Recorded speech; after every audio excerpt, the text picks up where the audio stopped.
Welcome back to the King Films Sports Bracketology predictions, and let's get right into it on this Thursday, March 10th. And let's start with the bubble, as many of these teams will be in action today or tomorrow. So let's get started with the teams that are the last four byes. So we start with Notre Dame, who will be playing in the ACC tournament today. Then we've got Miami, who also will be playing in the ACC tournament. And then we've got number 3, Wake Forest. This is definitely a bubble team after that loss to Boston College. That was a horrible loss for them.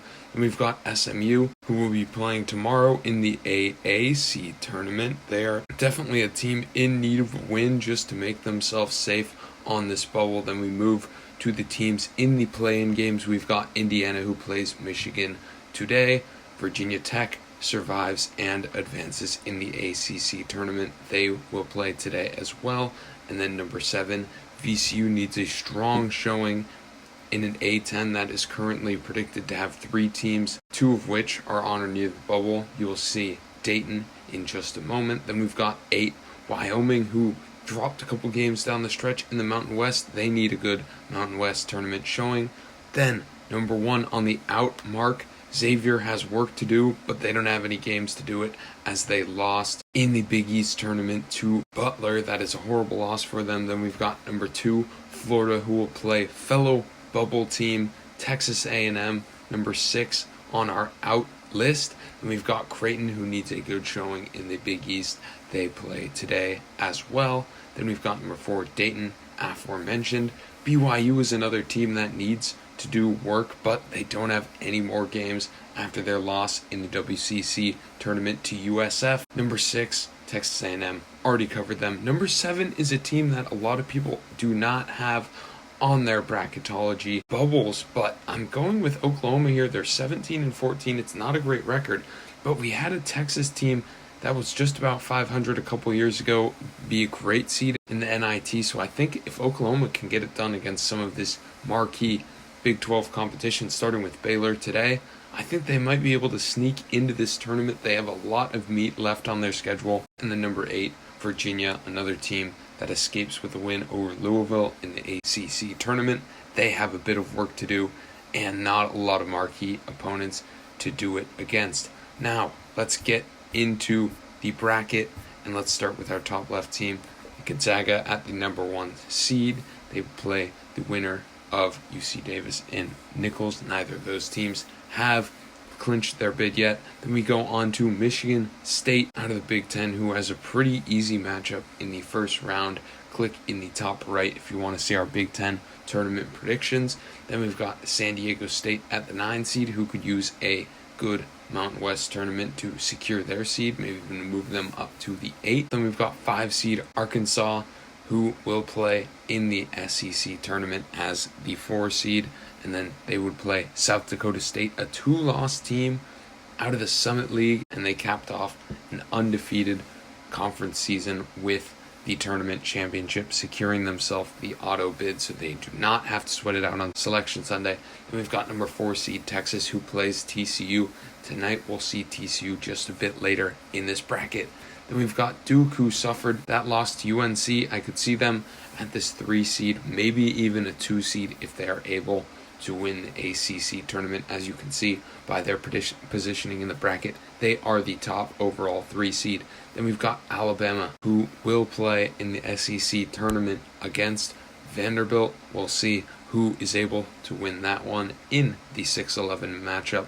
They would play SMU here, and we'll see if SMU is able to hold on. Again, they need a good American Conference tournament, and they need a good loss either to Memphis, who we'll see in a second, or Houston, who is also in the bracket, to probably be able to maintain their seed or to beat one of those teams. Then we've got number 10, Memphis, who grabbed a great win over Houston, pretty much secures them in the bracket no matter what they do, as long as they don't get wiped the floor with or lose a quad 4 game.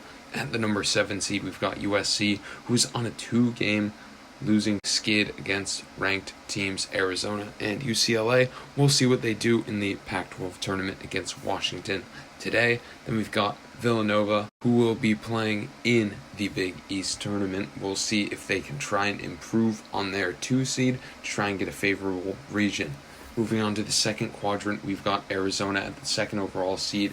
I can see the debate between Arizona and Baylor. For now, I'm going with Arizona, but if Baylor is able to win out in that Big 12 tournament, I think that they could jump Arizona even if Arizona is able to take care of business in the Pac-12 championship. To see our Pac-12 championship predictions, click in the top right now. Then we've got number 8, Boise State, who also needs a good Mountain West, just like San Diego State, to try and get themselves out of this 1 seed matchup in the second round. Maybe they can face a 2 seed if they get up to the 7 seed and win it all. USF is the 9 seed. They are finished with their work after their semifinal WCC tournament showing. We've got Houston, who just lost to Memphis, as I mentioned. Houston fans are not going to like this seeding, but I'm afraid that's how it's going to be. They're going to need to win the AAC tournament, and they might get upgraded to a 4, but that's probably the end of it for them. They don't really have many quad 1 wins, if any, so we'll see what happens. North Texas will have to battle it out in the Conference USA tournament. Then we've got 4, Wisconsin. I've got them seated a little lower than some other bracketologists, but I could see them moving up to a 3 if they're able to prove it in the Big Ten tournament, but I just don't think that's going to happen. This Wisconsin team is ice cold right now, and they've been getting lucky, but I want to see some dominant wins on the neutral site in the Big Ten tournament. Then we've got Chattanooga. Congratulations to the Mocs for clinching their bid with that thrilling victory over Furman. Then we've got Texas Tech at the 3 seed. They've got some work to do in the Big 12 tournament, so we'll see what happens there. And then we've got Longwood, who was able to clinch their spot in the tournament. Congratulations to them. They have a tough first round matchup, of course, here. We've got number 6 seed Ohio State in the Big 10. We'll see what they are able to do in their conference tournament. And then number 11 seed Miami, who we already mentioned in the bubble. Then we've got number 7 seed UNC, who got that massive win over Duke. Definitely seals their spot in the tournament. Can they maintain this 7 seed? They will probably have to get to the ACC tournament final and take Duke to overtime in order to maintain it, but we will have to see what happens. Then number 10 seed Marquette will be able to prove themselves as the 5 seed in the Big East tournament. They'll play number 4 today. And then number 2 Tennessee would play Bryant in the first round. Baylor is our 3rd overall seed in the 3rd division. For our Big 12 tournament predictions, please click in the top right now. I've got Baylor doing quite well for themselves, but we'll see what they're able to do against Oklahoma tonight. Then we've got Michigan against Loyola Chicago. Michigan is a team that plays fellow bubble team Indiana in the first round. Then they get the 1 seed in Illinois after that. So we'll see what happens there. Loyola Chicago has already sealed their bid into the tournament. LSU will be competing in that loaded SEC tournament. I don't have them going as far as many might think, but we'll see what happens. We've got the 12 seeds we talked about earlier. Number 4 seed Providence, they're probably the worst 4 seed on here, but we'll see what they're able to do as the number 1 seed in the Big East tournament. They get to play number 9 Butler as a result of Xavier's loss, and they would play Toledo, who will have to duke it out in the MAC championship. Then we've got number 3 seed Purdue, Big Ten. We'll see what they do. I had them going quite far in the Big Ten tournament, but we'll have to see what happens. They would play Ivy representative Princeton. We'll see if they're able to seal it in that tournament. Then we've got number 6 seed St. Mary's, who is done with their games for the year, and they would play Wake Forest in the first round. This is a Wake Forest team we already talked about in the bubble, but they suffered a horrible loss, and we'll see if my prediction is correct that they will stay in the tournament. Then we've got number 7 Colorado State, who needs to perform in this Mountain West tournament to maintain this lofty 7 seed, maybe even upgrade to a 6 seed if they can win it all. And against number 10 TCU, a very dangerous team at this 10 line. They will get a chance against Texas to no doubt improve that seed if they are able to win that one. At number 2 seed, we've got Auburn out of the SEC. Next up, we've got Kentucky as our 4th overall 1 seed. And the way I see it is there will be 1 Pac-12. Arizona's probably already clinched it. Gonzaga will be the number 1 overall. I think there will be 1 SEC team and 1 Big 12 team. The winner of the tournament, probably if it's Kansas Kansas or Baylor will be a 1 seed, and for the SEC as well, if it's Kentucky or Auburn, that team will also be a 1 seed. They would play Delaware in the first round. Then we've got Murray State, who was able to finish up their season with a very clean conference slate as well. Iowa State will be duking it out in the Big 12 tournament.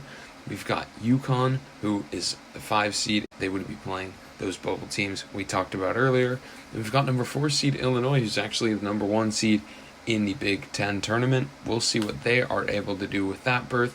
And then Vermont, who will duke it out against UMBC in the America's East final. Number 3 seed UCLA. This is probably the worst number 3 seed here. We'll see if they are able to prevail in the Pac-12 tournament. Number 6 seed, we've got Iowa, who is the number 5 in the Big 10 tournament. They will play Northwestern, who knocked off Nebraska in the first round of the Big 10 tournament, and then the winner of that will play Rutgers, who is another team that is just at the edge of my bubble prediction, but I did not have them in for this video. They will have to make a run in that Big 10 tournament. Then we've got Notre Dame at the 11, another bubble team we already talked about. Number 7 seed Seton Hall was able to escape over Georgetown, and had they lost that matchup, it could have been disastrous for them. They will move on to play UConn, I believe, in the Big East. Number 10, Davidson needs a strong showing in the A10 to possibly be able to seal that auto bid, and maybe even a 9 seed if they are able to win it. And finally, number 2 seed Kansas, the top 2 seed out of the Big 12. They're actually the 1 seed in the Big 12. We'll see if Baylor is able to prove that they are better, like I have them seating right now. Thank you for watching. Please be sure to like and subscribe and comment your predictions and bracket seedings below.